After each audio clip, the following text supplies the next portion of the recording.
welcome to God's 5 Minutes with Pastor Ed Wilson. Reach him at gods5minutes@gmail.com. Now, here's Ed Wilson with God's 5 Minutes. Hello, friends. Hannah prayed. Hannah was a little Jewish woman from the hill country of Israel, married to a man from the tribe of Ephraim who lived near the end of the interval between Joshua's leading the Israelites across Jordan into Canaan in the days of King Saul. And Hannah was miserable. What woman wouldn't be? She had no child, and she naturally longed for one. Her husband Elkanah foolishly thought he could put 2 wives in one household, and it'd be a happy one. But just as predictably as sunset happening in the west, when Elkanah's other wife bore him a child, Hannah's restless longing only deepened. Besides that, as will always happen, when 2 women love one man and try to all live together, well, the 2 wives didn't get along with each other. The other wife kept taunting Hannah with her childlessness. Elkanah, typical unfeeling man, noted her deep sorrow and only made it worse by telling her, "Hannah, why weepest thou? Am not I better to thee than 10 sons?" There was no human in her circle who could console the daily yearning of her heart. That natural longing was a gift of creation given to women from God, which she could not pluck out of herself, so she sought the only relief there was. Hannah went to the tabernacle when the time was right, and she prayed. 1 Samuel 1:9. Now Eli the priest sat upon a seat by a post of the temple of the Lord, and she was in bitterness of soul, and prayed unto the Lord, and wept sore.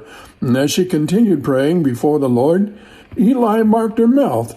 Now Hannah, she spoke in her heart, only her lips moved, but her voice was not heard.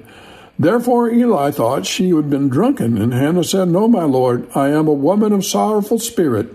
I have but poured out my soul before the Lord." Silent prayer was the last little corner she could turn to for a few drops of consolation. She was scorned by this other woman who was stealing affections that should have been undivided. Her husband did not understand her woman's heart, and in his own rough way chided her for being sad. And now, in God's house, the priest mistook her sorrow for simple, sinful drunkenness. No wonder her prayer was silent. You ever felt like that? Well, friend, our God is the God of those who have silent woes, as Hannah found. She made a covenant with God that day. She pledged to him that if he would give her a son, she would forego her mother's privileges and part of his childhood to dedicate the lad to God's service. Pressing in prayer, how could she have foreseen the great work God had in mind for this boy, whom she would call Samuel? God knew in order to understand the things he would need to know in adult life, Samuel needed to be reared in the functions of the tabernacle, and he chose this wise and wonderful way to bring it to pass.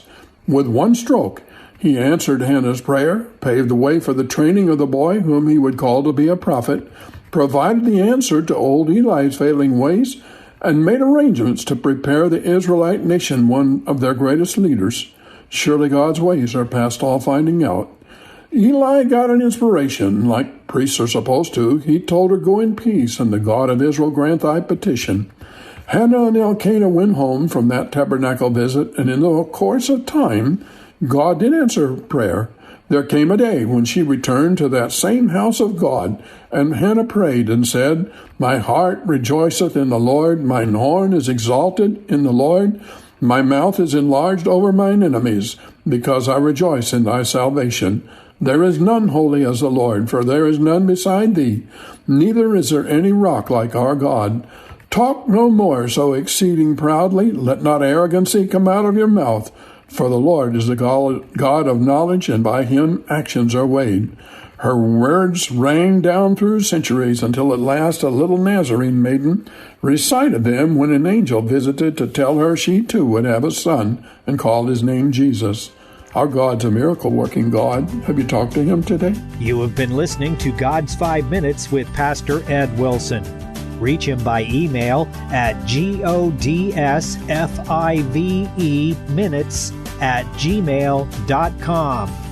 Tune in next time to hear more encouraging thoughts from God's Word on God's 5 Minutes with Pastor Ed Wilson.